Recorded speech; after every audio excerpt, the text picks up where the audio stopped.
em julho, se eu não me engano, do ano passado,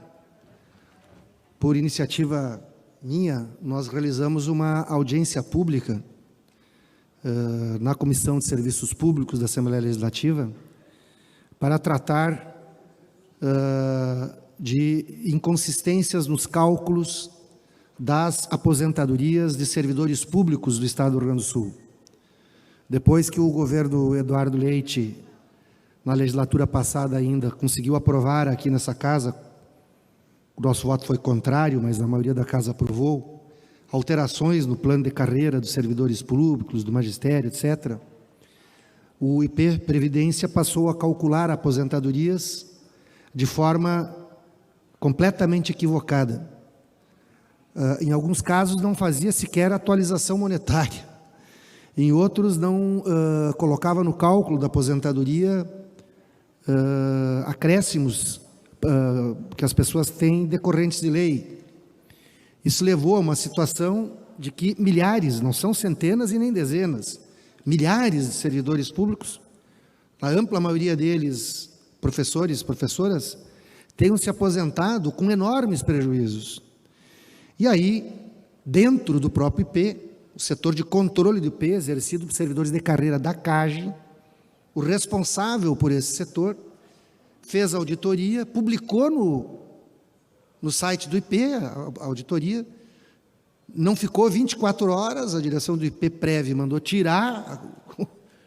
o relatório da auditoria, e mais do que isso, inclusive, afastaram o responsável, que era um funcionário da CAGE, servidor da CAGE, e mandaram de volta. E o IP Previdência ficou meses sem o seu controle interno. E então eu quero aqui, em primeiro lugar, parabenizar o servidor da CAGE, Diogo Mendonça,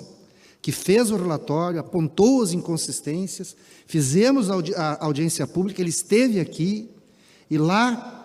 foi reconhecido, e a Procuradoria-Geral do Estado reconheceu que haviam essas inconsistências. Nós levamos o assunto ao Ministério Público de Contas, levamos esse assunto ao Tribunal de Contas,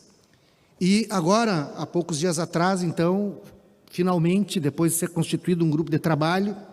entre a SEDUC e Fazenda e Procuradoria-Geral, foi anunciado que a partir de maio, portanto, a partir do mês que vem, o IP passará a pagar as aposentadorias que foram recalculadas e, consequentemente, com os valores que seriam corretos. Então, eu queria aqui parabenizar esse servidor, Diogo Mendonça, que foi a função do trabalho dele, e também dizer que, apesar de ter demorado alguns meses, é muito importante que sejam feitas essas correções e que o governo do Estado venha a corrigir essas injustiças. É lógico que a gente quer alertar as pessoas que se aposentaram, que fiquem, obviamente, vigilantes, vejam se essas contas estão corretas, procurem os seus sindicatos,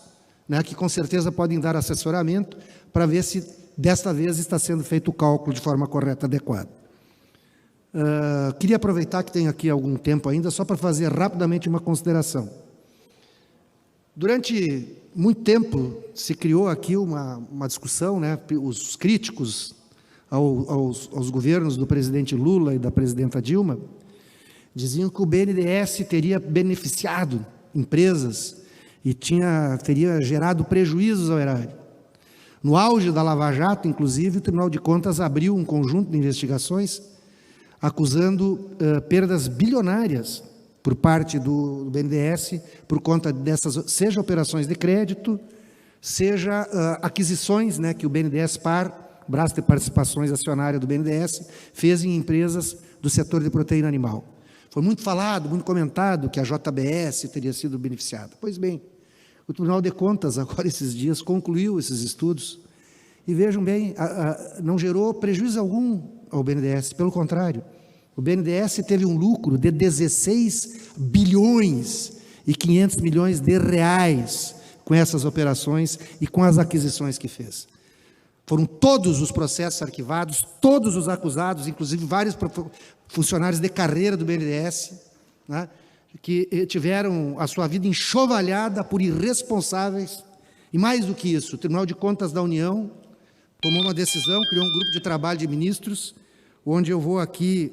ler para os senhores o que diz o presidente do Tribunal de Contas, ministro Bruno Dantas, onde ele diz o seguinte: ele diz que no auge, veja bem, no calor da Lava Jato, o Tribunal de Contas da União foi procurado para apurar se havia débito a diversas operações típicas de mercado, o que vai além da verificação da legalidade e da conformidade da operação, e adentra aspectos de valores de participação acionária, dinâmica e riscos inerentes ao mercado de capitais.